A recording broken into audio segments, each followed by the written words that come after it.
بسم اللہ الرحمن الرحیم نحمدہ ونصلی علی رسولہ الکریم اما بعد۔ میرے محترم عزیز بھائی اور دوستو، حضور صلی اللہ علیہ وسلم کے ہجرت کا واقعہ چل رہا ہے۔ اس میں حضور صلی اللہ علیہ وسلم نے حضرت ابوبکر رضی اللہ عنہ سے فرمایا تھا کہ لا تحزن ان اللہ معنا۔ پھر قرآن اترا اس بارے میں، تو قرآن نے جو بیان کیا فانزل اللہ سکینتہ علیہ، کہ اللہ نے اپنی طمانینت اور سکونت اتاری اس پر۔ تو علیہ میں جو ہی ضمیر ہے، اس سے مراد کون ہے؟ تو مشہور قول یہ ہے کہ علیہ کی ضمیر نبی صلی اللہ علیہ وسلم کی طرف راجع ہیں، یعنی اس سے مراد حضور صلی اللہ علیہ وسلم ہے، کہ اللہ نے اطمینان اور طمانینت کو حضور صلی اللہ علیہ وسلم پر اتارا۔ لیکن ابن عباس رضی اللہ عنہ سے مروی ہے کہ علیہ کی جو ضمیر ہے وہ صاحب یعنی ابو بکر کی طرف راجع ہیں، لوٹ رہی ہے، اس لیے کہ لفظ صاحب ہی قریب ہیں۔ یہ وجہ بتا دی اپنی بات کی، اور ضمیر قریب کی طرف راجع کرنا زیادہ بہتر ہے۔ نیز فانزلہ کی جو فا ہے، فانزلہ کی فا بھی اس پر دلالت کرتی ہے کہ یہ لا تحزن پر تفریح ہے، چونکہ حضور فرمائے تم غمگین نہ ہو، تو جو غمگین ہے طمانینت اس پر اترے گی۔ حضور صلی اللہ علیہ وسلم تو غمگین نہیں ہے، آپ صلی اللہ علیہ وسلم کو تو پہلے ہی اطمینان حاصل ہے، تو فرما رہے کہ یہ لا تحزن پر تفریح ہے۔ اور اس صورت میں مطلب یہ ہوگا کہ جب حضرت ابوبکر صدیق رضی اللہ عنہ حزین و غمگین ہوئے، تو اللہ تعالیٰ نے ان پر اپنی سکینت اور طمانینت نازل کی، تاکہ ان کے قلب کو سکون ہو جائے اور ان کا غم اور پریشانی دور ہو جائے۔ اور امام رازی رحمۃ اللہ علیہ نے بھی تفسیر کبیر میں اسی کو اختیار کیا ہے کہ فانزل اللہ سکینتہ علیہ میں علیہ کی جو ضمیر ہے ابو بکر کی طرف راجع ہیں۔ امام رازی رحمۃ اللہ علیہ نے بھی یہ کہا ہے۔ علامہ سہیلی رحمۃ اللہ علیہ فرماتے ہیں کہ اکثر اہل تفسیر کے نزدیک علیہ کی ضمیر ابو بکر رضی اللہ عنہ کی طرف راجع ہیں، اکثر کی مراد یعنی حضرت ابوبکر رضی اللہ عنہ ہے، اس لیے کہ اس کی وجہ ہے، اس لیے کہ نبی کریم صلی اللہ علیہ وسلم کو تو پہلے ہی سے سکون اور اطمینان حاصل تھا۔ اور بعض علماء کے نزدیک علیہ کی ضمیر نبی کریم صلی اللہ علیہ وسلم کی طرف راجع ہیں، اور ابوبکر صدیق رضی اللہ عنہ بتبعیت اس میں داخل ہیں۔ بعض علماء فرماتے ہیں کہ یہ ضمیر تو حضور صلی اللہ علیہ وسلم کی طرف لوٹ رہی ہے، کہ اللہ نے اطمینان اتارا، طمانینت اتاری حضور صلی اللہ علیہ وسلم پر، لیکن چونکہ حضور حضرت ابوبکر رضی اللہ عنہ ان کے تابع ہیں، تو آپ کے تابع ہونے کی وجہ سے وہ سکون آپ پر بھی، اور وہ جو طمانینت تھی وہ حضرت ابوبکر رضی اللہ عنہ پر بھی اترا۔ ایک اور دلیل سے یہ ثابت کرنا چاہتے ہیں کہ یہ جو اطمینان اترا تھا وہ حضرت ابوبکر صدیق رضی اللہ عنہ پر بھی اترا تھا، وہ یہ کہ مصحف حفصہ میں اس طرح ہے فانزل اللہ سکینتہ علیہما، علیہ کے بجائے علیہما ہے۔ علیہما عربی میں ایک آدمی، دو آدمی اور کئی آدمی، یعنی تثنیہ کی ضمیر بھی آتی ہے۔ اردو اور باقی زبانوں میں، انگلش میں، اردو میں، پشتو میں وہ ایک واحد جمع ہوتا ہے، لیکن عربی میں واحد تثنیہ جمع، ایک، دو، تین، تین یعنی کم سے کم تین ہے، تین سے زیادہ جتنے بھی ہو سکتے ہیں۔ تو یہاں علیہما تثنیہ کی ضمیر ہے کہ فانزل اللہ سکینتہ علیہما، علیہ کے بجائے علیہما ہے، تثنیہ کی ضمیر کے ساتھ آیا ہے۔ تو اس وجہ سے یہ بھی ثابت ہوا کہ اللہ نے طمانینت کو اتارا ان دونوں پر، تو حضرت ابوبکر صدیق رضی اللہ عنہ پر بھی طمانینت کا اترنا ثابت ہوا۔ مصحف حفصہ کیا ہے؟ مصحف حفصہ حضرت ابوبکر صدیق رضی اللہ عنہ کے زمانے میں جب یمامہ کی لڑائی ہوئی اور اس میں بہت سارے قاری حضرات شہید ہوئے، تو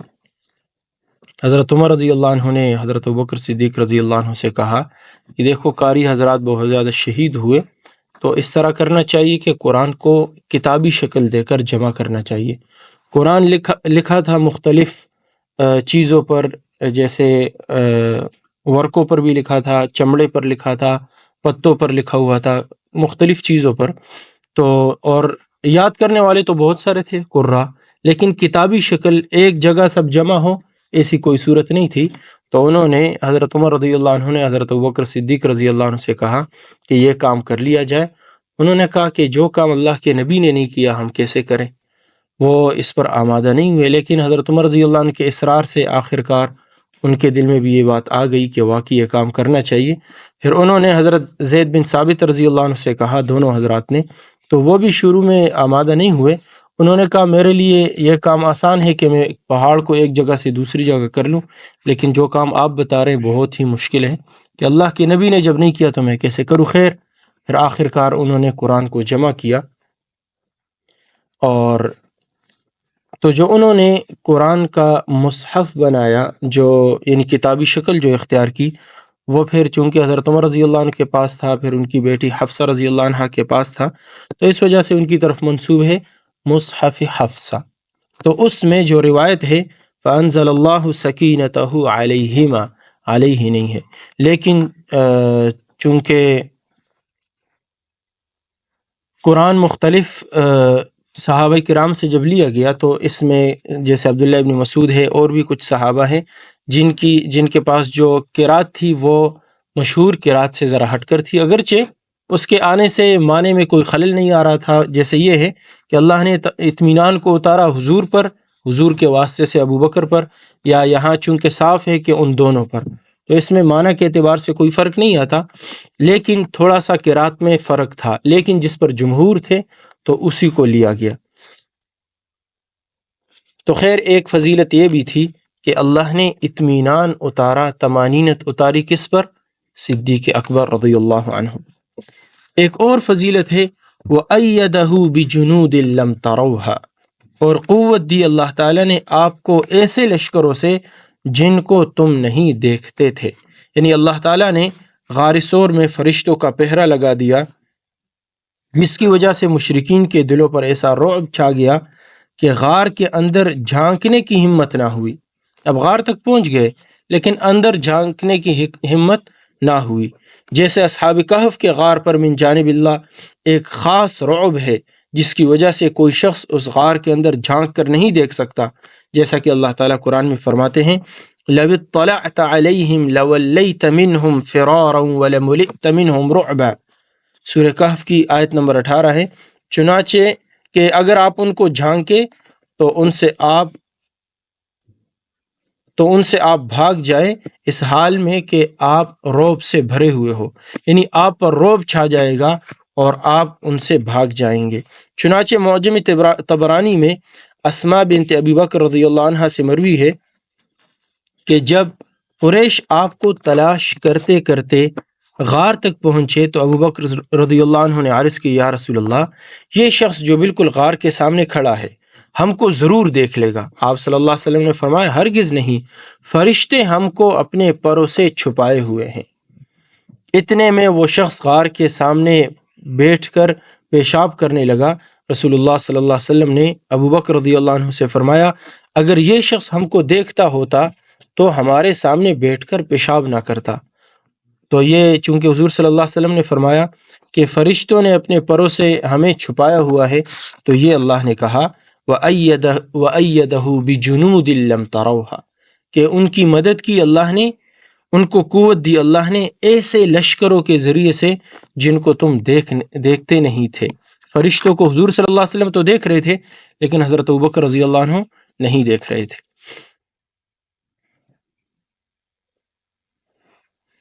اور اسی طرح مسند ابی اعلیٰ میں حضرت عائشہ رضی اللہ عنہ نے حضرت ابوبکر رضی اللہ عنہ سے روایت کیا ہے۔ بعض علماء نے وَأَيَّدَهُ کی ضمیر بھی ابو بکر رضی اللہ عنہ کی طرف راجع کی ہے، جس کی تائید انس بن مالک رضی اللہ عنہ کی ایک حدیث سے ہوتی ہے۔ ویسے ظاہر تو یہی ہے کہ اللہ نے نبی کو قوت دی ایسے لشکروں کے ذریعے سے جن کو تم دیکھتے نہیں تھے، لیکن بعض علماء نے اس ضمیر کا مرجع بھی حضرت ابوبکر رضی اللہ عنہ بتلایا ہے، اور اس کی وجہ کیا ہے، اس کی تائید کیا ہے، کہ اس کی تائید ہو رہی حضرت انس بن مالک رضی اللہ عنہ کی ایک حدیث سے کہ جس میں وہ فرماتے ہیں کہ نبی کریم صلی اللہ علیہ وسلم نے فرمایا یا ابا بکر ان اللہ انزل سکینتہ علیک وایدک، کہ اے ابو بکر اللہ نے تجھ پر اپنی سکینت اور طمانینت نازل کی اور تجھ کو قوت اور مدد پہنچائی۔ تو یہاں حضور صلی اللہ علیہ وسلم نے ان کو کہا، کون سی کتاب میں ہے؟ آلوسی کی کتاب میں جلد اچھا جلد نمبر نہیں ہے، صفحہ نمبر 88 پر ہے۔ ایک اور فضیلت ہے وَجَعَلَ كَلِمَةَ الَّذِينَ كَفَرُوا السُّفْلَى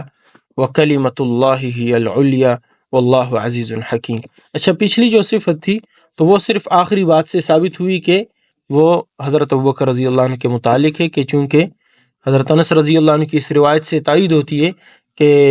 وَأَيَّدَهُ جو ہو ضمیر ہے وہ حضرت ابوبکر رضی اللہ عنہ کی طرف راجع ہے۔ اور اللہ نے کافروں کی بات کو نیچا کیا اور ان کی تدبیر کو ناکام کیا کہ غار کے کنارے سے دشمنوں کو بے نیل و مرام یعنی بغیر مقصد کے واپس کیا، اور تائید غیبی سے آپ کی حفاظت فرمائی۔ فرشتوں کا پہرا غار پر مقرر کر دیا اور ایک مکڑی کے جالے کو جسے اوہن البیوت بتلایا۔ قرآن پاک میں اللہ تعالیٰ فرماتے ہیں ان اوہن البیوت لبیت العنکبوت،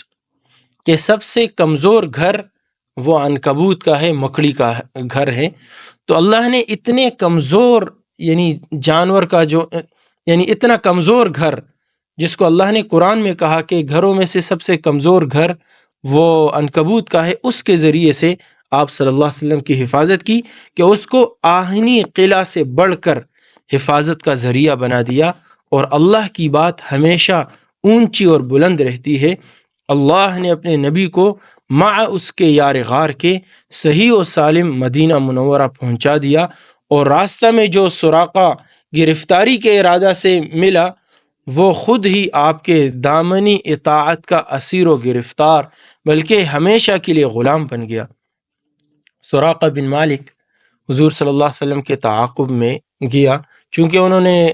کفار مکہ نے یہ اعلان کیا کہ جو حضور صلی اللہ علیہ وسلم کو لائے گا 100 اونٹ دیے جائیں گے، اور اسی طرح حضرت ابوبکر رضی اللہ عنہ پر بھی 100 اونٹ تھے۔ تو لالچ بری بلا ہے، تو لوگ اس تلاش میں نکل پڑے، انہی میں سے سراقہ بن مالک بھی تھا۔ تو وہ حضور صلی اللہ علیہ وسلم کو اس نے دیکھ لیا، 3 مرتبہ اس کا گھوڑا دھنس گیا زمین میں اور وہ گھوڑے سے گرا، اور ہر دفعہ اس نے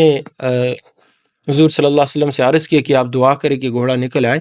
میں آپ کے تعاقب میں نہیں آؤں گا، لیکن پھر دل میں وہ مال کی ہرس آ جاتی، پھر آ جاتا۔ خیر آخرکار وہ مسلمان ہوا، اور حضرت فرما رہے کہ آپ کے دامن اطاعت کا اسیر و گرفتار بلکہ ہمیشہ کے لیے غلام بن گیا، اور اللہ غالب و حکمت والا ہے۔ اب یہاں سے یہ بتا رہے ہیں کہ اللہ نے کافروں کا کلمہ نیچا کیا،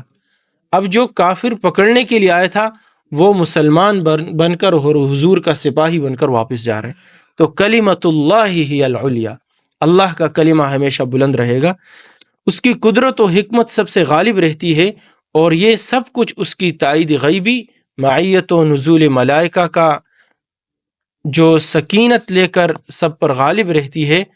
وہ اچھا یہ دوبارہ پڑھ لیتے ہیں۔ اور اللہ غالب اور حکمت والا ہے، اس کی قدرت و حکمت سب پر غالب رہتی ہے، اور یہ سب کچھ اس کی تائید غیبی جو ظاہر نہیں ہو رہی تھی، غیبی تائید اور مدد سے ہوا۔ معیت و نزول ملائکہ، اللہ کا ساتھ ہونا، فرشتوں کا اترنا جو سکینت لے کر آئے تھے اس کا اثر تھا۔ اور اہل فہم پر یہ مخفی نہیں کہ جس یار غار اور محب جانثار کو پیغمبر خدا کی رفاقت میں اللہ تعالی شانہ کی معیت، سکینت، طمانینت اور تائید ملائکہ سے حصہ ملا ہو، اس کا منافق اور مرتد ہونا ناممکن اور محال ہے۔ تو آخری بات سے یہ بتانا چاہتے ہیں، چونکہ حضرت ابوبکر رضی اللہ عنہ کو شیعہ لوگ منافق اور مرتد بعد میں انہوں نے کہا کہ بعد میں وہ مرتد ہوئے، مرتد کہتے ہیں۔ تو حضرت فرما رہے کہ دیکھو اتنی ساری چیزیں، اللہ کی معیت، پہلے تو پیغمبر خدا کی رفاقت یعنی سفر میں ایک ساتھ ہونا، بہت ساری وہ فضائل بیان ہوئے، حضور صلی اللہ علیہ وسلم کی رفاقت، اللہ تعالی شانہ کی معیت، سکینت، طمانینت، تائید ملائکہ، ملائکہ کی مدد، یہ سب چیزیں،